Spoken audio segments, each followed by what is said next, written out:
Hey guys, Des here. Today I want to go over my basically trade for the day and go over my favorite setup that I took today, which netted us over 250% in profits on the downside with SPX puts. So just to give a brief overview of the day, we came down, we had this nice gap down, and we started bouncing from about this 385 level before we got the breakdown. And once we got to this level, we started consolidating a lot. This is a 5 minute time frame. That's what I used to trade today, just because we were in a pretty tight range throughout the day until like the final sell off toward the end of the day. But we saw this nice little movement. We had this little pattern here, which we got a breakout from to the upside. So we had this little downtrend going, and we got a breakout, and then we came back to this 385 level here, which was previous support, and we started rejecting it, and we came back down, and then we started trailing down once again throughout the day. So I was being very patient today with trades I wanted to hold versus what I wanted to scalp.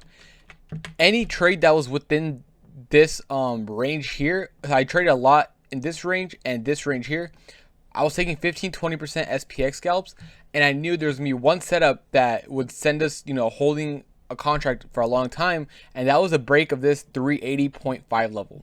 So once we had this first bounce here at 380.5, we came back up to the structure here where we were previously bouncing from, and then we got this, this 382 structure we were bouncing from, and then we couldn't get right back above it for about, almost at 2 hours. We consolidated between a $2 zone on SPY.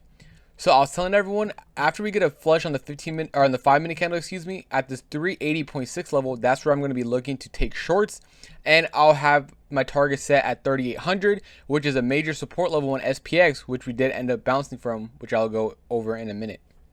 So once we had this breakdown here, I entered my SPX 3,800 puts here. They're about $1.40 each premium, or $140 per contract, and we got this really nice sell pressure for the next 10 minutes.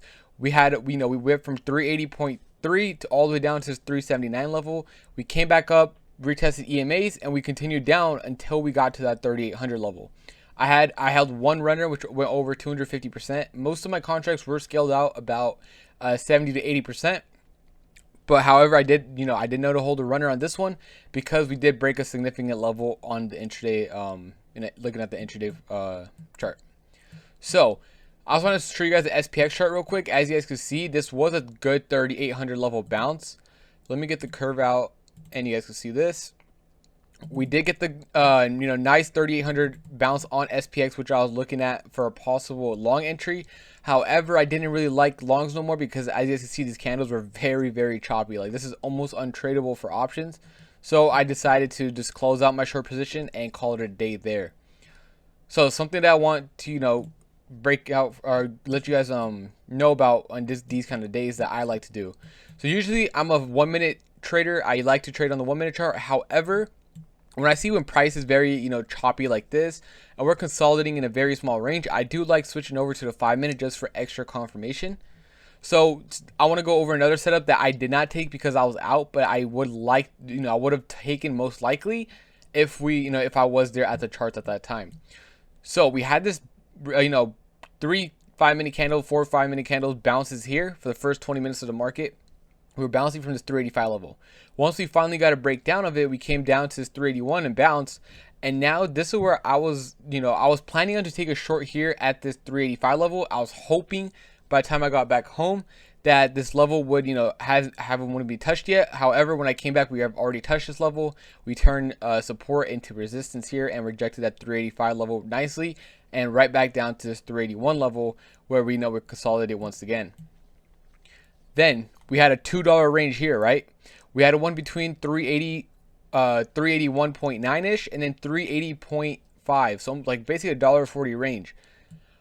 I didn't have any bias like here, okay? Yes, this was considered a small bear flag. Let's go to the 15-minute chart. This was a bear flag technically and a head and shoulders, but I was prepared to play both ways if the support level did hold. So as you see, this little head, shoulder, shoulder, and then let me go to the 5 minute once again.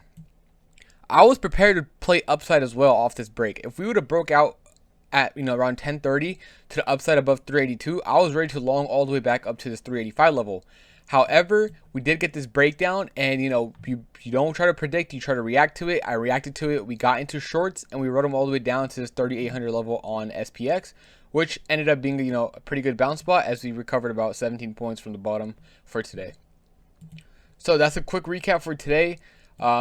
Mostly every trade was scalping besides this one. This one I could actually hold for a little bit because, we did get this nice level break. And yeah, so I hope this helps. And until next time, I'll catch you guys.